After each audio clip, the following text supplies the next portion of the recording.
BRS के कारगुजार सदर K.T.. Rama Rao ने कॉन्ट्रैक्ट वर्कर्स को तनख्वाहों की अदायगी में कांग्रेस हुकूमत की नाकामी पर तनकीद की और कहा कि कॉन्ट्रैक्ट वर्कर्स के अलावा आउटसोर्सिंग वर्कर्स को तनख्वाहें अदा करने में कांग्रेस की ज़ेर क़यादत हुकूमत नाकाम हो गई हैं और मज़कूरा वर्कर्स 6 माह से तनख्वाहों से महरूम हैं। उन्होंने मुतालबा किया है कि रियासती हुकूमत को चाहिए कि वो फौरी तनख्वाहों की अदायगी को यकीनी बनाए और मेहनत कश खानदानों को राहत फराहम करे।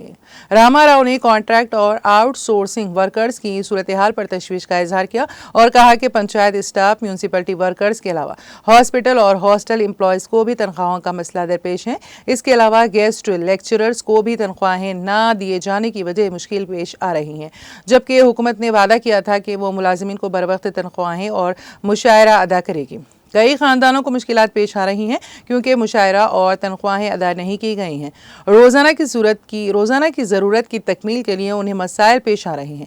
ये मेहनत कश अफराद जो कि ज़िंदगी बसर करने के लिए काम करते हैं, उन्हें दशहरा और दूसरे फेस्टिवल के दौरान मसाइल में मज़ीद इजाफे का सामना करना पड़ेगा क्योंकि हुकूमत उन्हें तनख्वाहें अदा करने में नाकाम हो गई हैं। कांग्रेस हुकूमत को सिर्फ 10 माह में ही 80 करोड़ का कर्ज हो गया।